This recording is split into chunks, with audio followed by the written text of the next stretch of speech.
What up, people? You know what it is. Your boy Big Boosie, Street Knowledge Podcast, man. Been running around all day. All day, man. Had to film earlier to show y'all the Moroccan movement, you know, about their laws.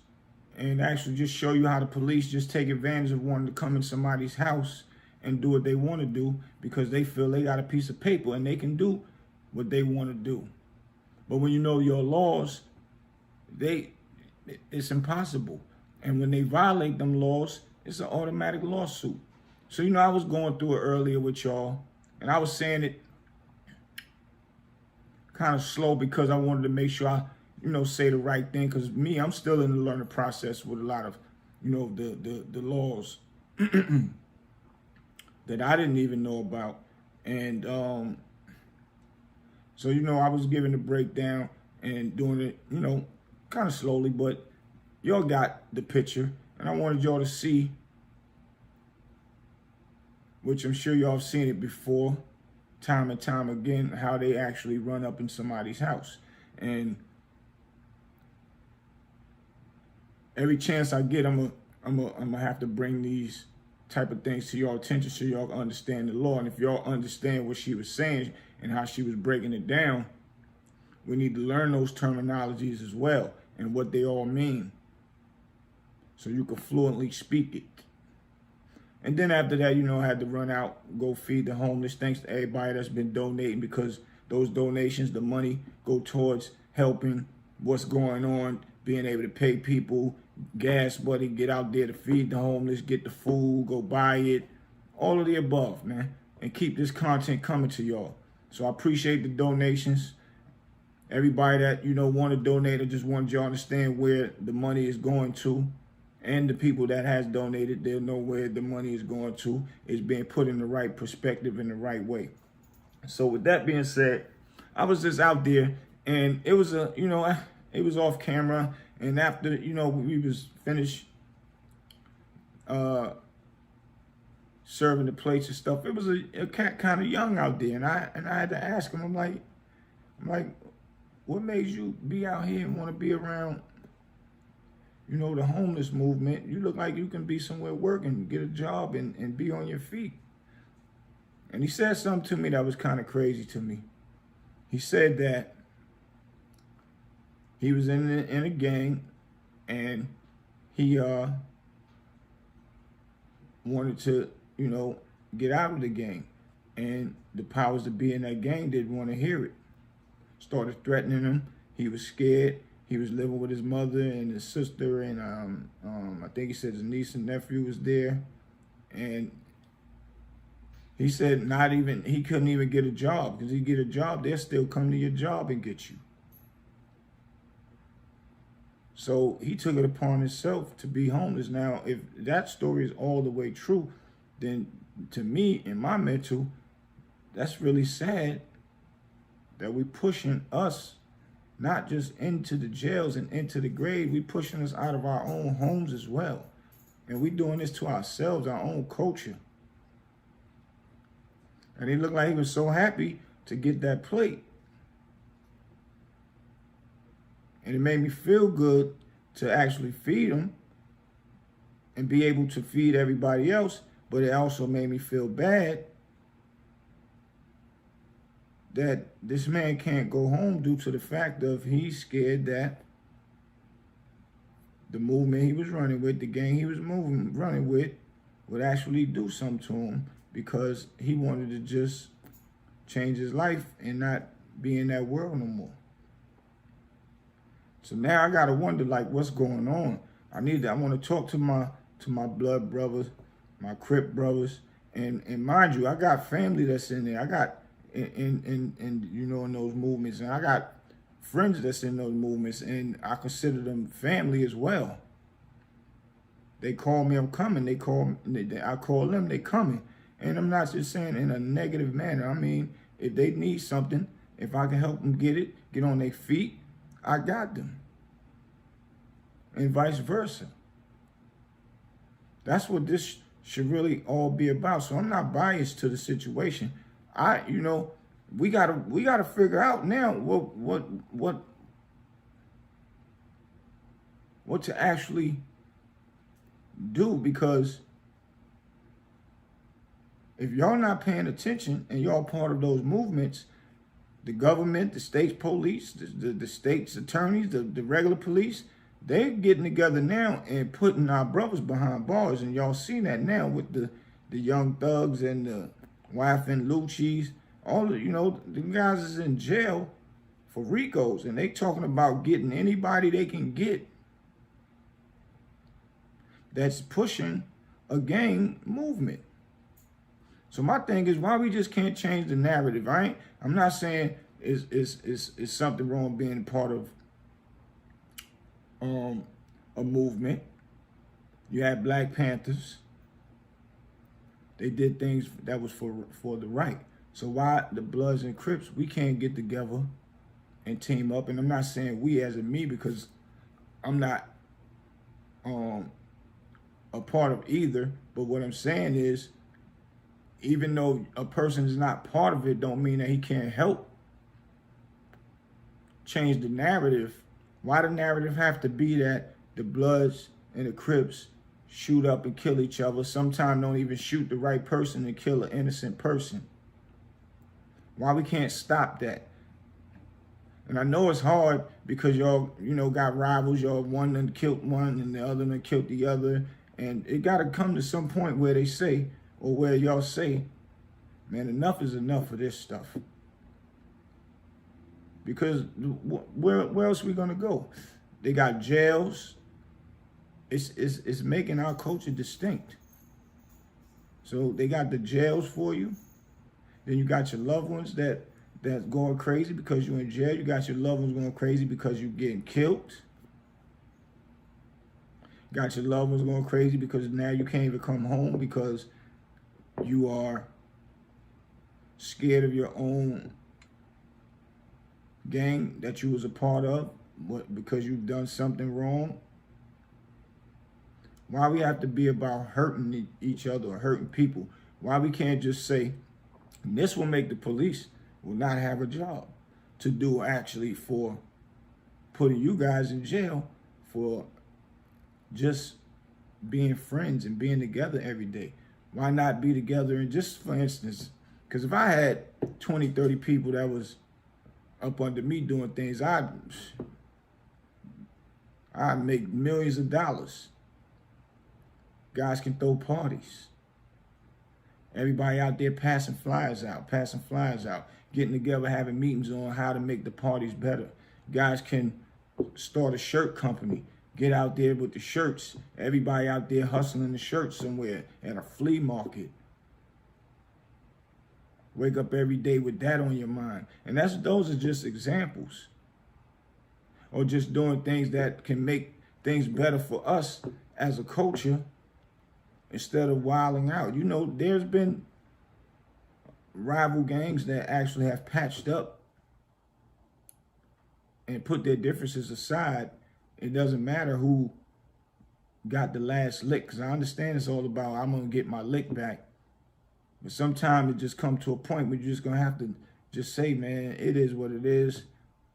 Let's everybody let's cut our losses and leave this alone, because they got somewhere for you to go sit down for a long time. And I know y'all young cats, y'all like, man, I don't need to listen to OG. It's about what we doing now. We got our own OGs. But even your own OG have to listen to another OG, older people.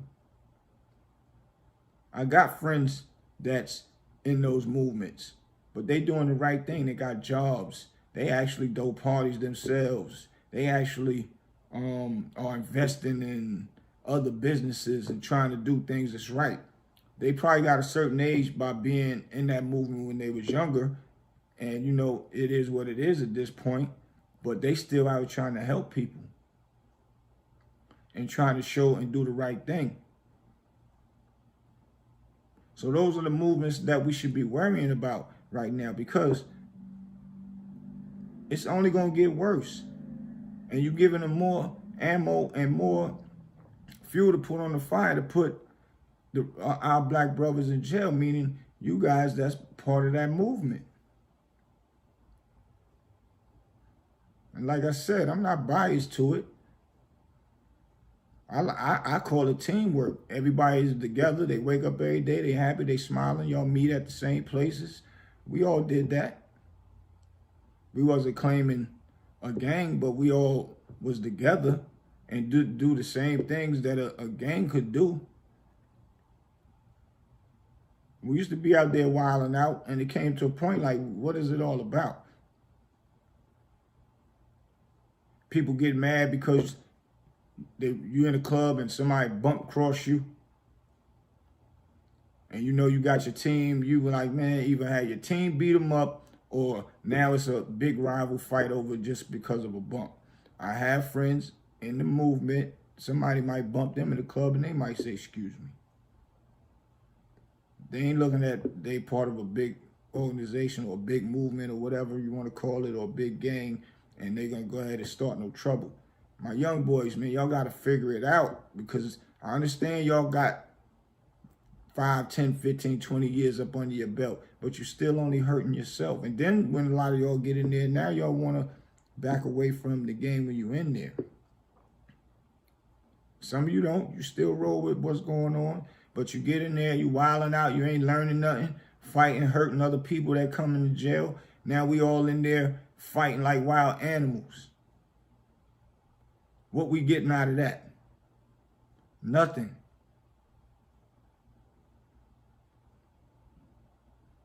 We got to tighten up out here, man. And I know, I know a lot of y'all might see this video and be like, man, F that dude. I don't care what he's saying.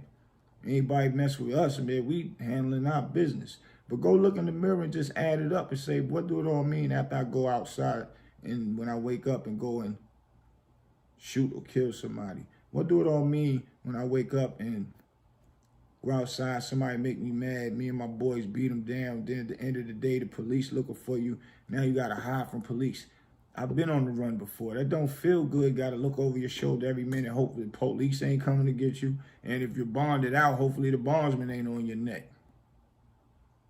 So we got to tighten up out here, bros. Like, let's get the police something not to do. Have meetings about, how we can make this better, man. If you can. If you can talk to the powers that be in your movement, ask them what can y'all do to make it better. I ain't saying don't be a part of your movement. I'm just saying make something better. It'll be better for y'all. It'll feel good. All of y'all can make some money, go traveling, having fun. Can't wake up every day and don't think about doing something to make some money, because you only want to think about it when you get locked up. Now you want to call people to help bail you out. You don't got no money for bail. You want commissary inside of there. Then somebody don't send you money. You mad at them because you want them to send you money, and you was the one that was out there wilding and doing the wilding out. Now you want to feel people disloyal to you. Now if you in there and your team know you in there, yes, it's a right that they come get you and help get you out. Sometimes I've done seen guys say their own team ain't come get them and left them in there, and they ain't understanding why. So it make me wonder, why would I be a part of anything? I don't care what it is.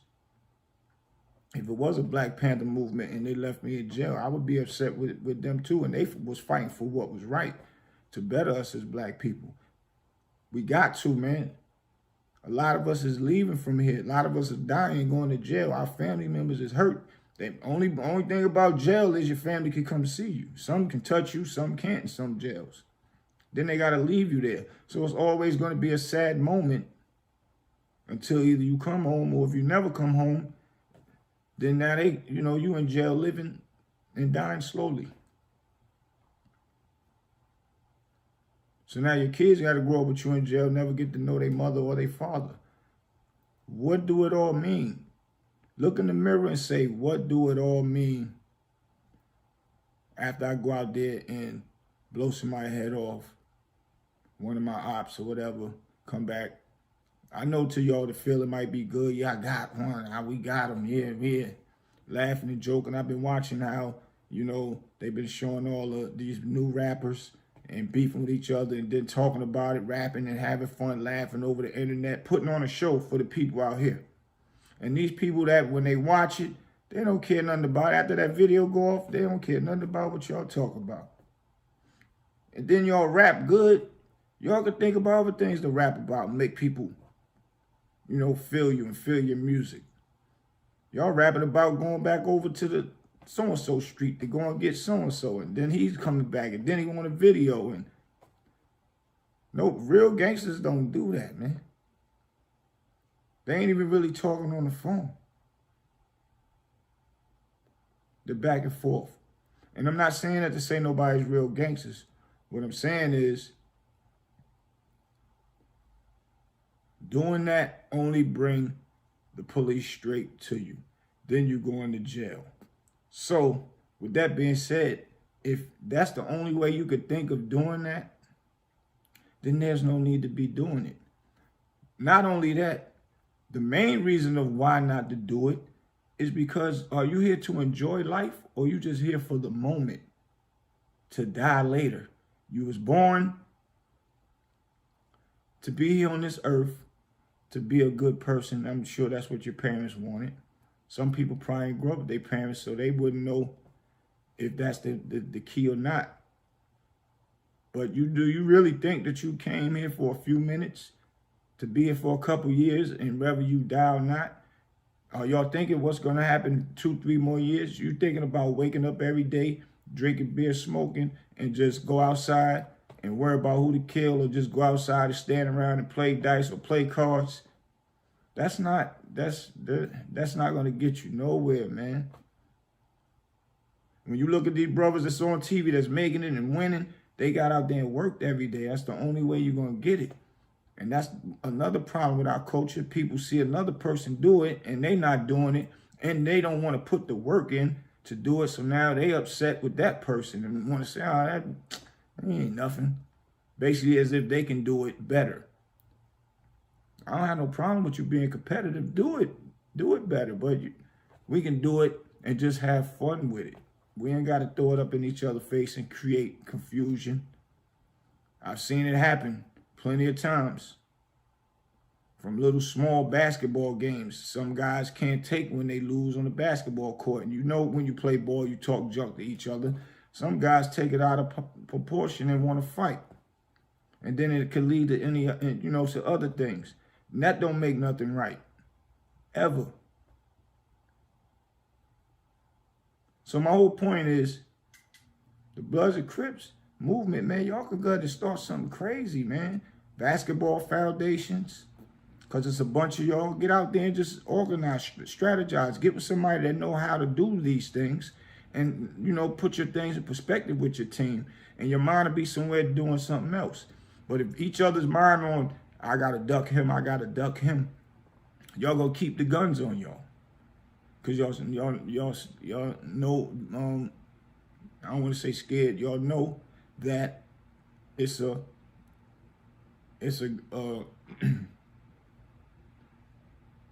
could be a great chance of either one of y'all get caught without the gun and get killed.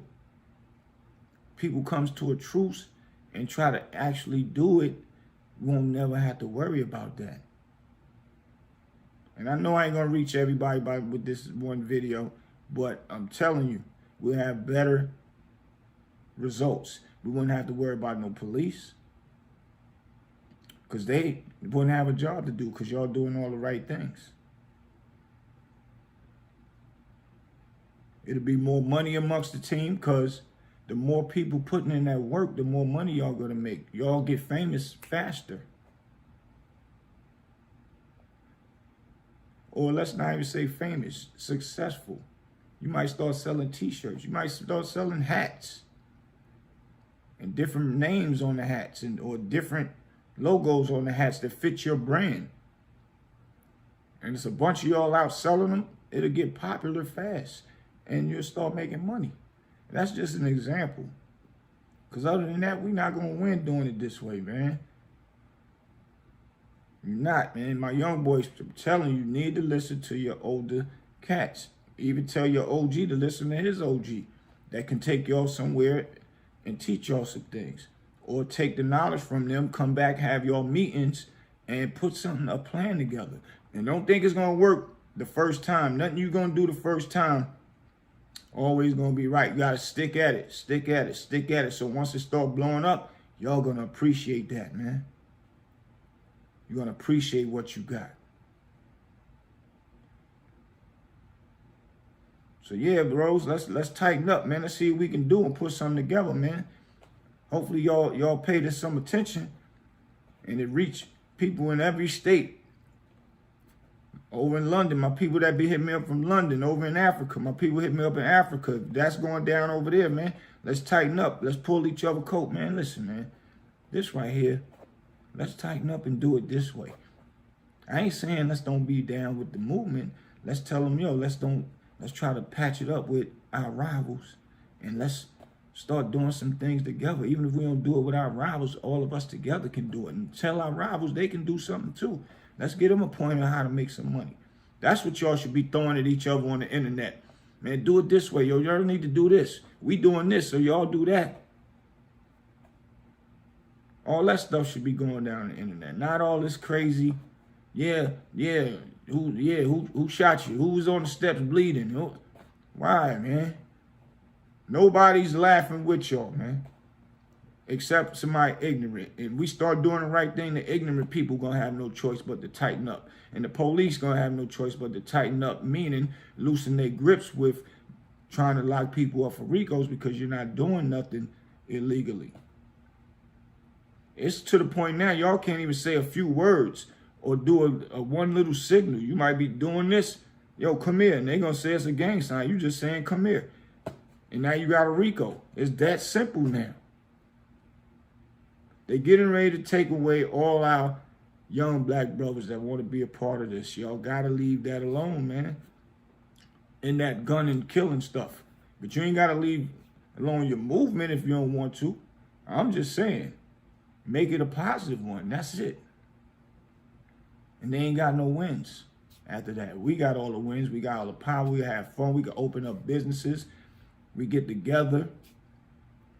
That's why you see it boards, people, corporations, they got 10, 20 people sitting around a table. Could be 10, 20 of us sitting around a table, man. Everybody putting in $10 or $10,000 and eating towards that one path. Everybody on that table is eating, and even the staff that's working. Now we doing what we supposed to do as a culture, man. Let's tighten up, fellas. Let's go. Everybody share this. Please subscribe. Thanks for all the donations. You can hit me up at #Bernard Riggin, RIGGIN. Hit me up on my Instagram. The Real Big Boosie, at The Real Big Boosie. Let's have conversations. Chop it up with me, man. Whatever we can do to make things better out here, man. And don't forget, man, feed the homeless in your state and cities too, if you get a chance, if you have it. Everybody not gonna have it. But make sure y'all donate. hit the donations for me, because I gotta keep it rolling as much as possible. Them boys and them women, them grown men, them ladies, they out there smiling, man. I even gave a lady, she was out there pregnant with a sign up. Her and her husband. The husband wasn't there, but when I got back to bring the plate, he was. And, you know, that right there is just the real kicker. A pregnant woman got to be out there homeless. So, whatever we could do, man. You rolling with your boy, Big Boosie. See y'all later, man. I had a real mission, and I'm not finished. Peace.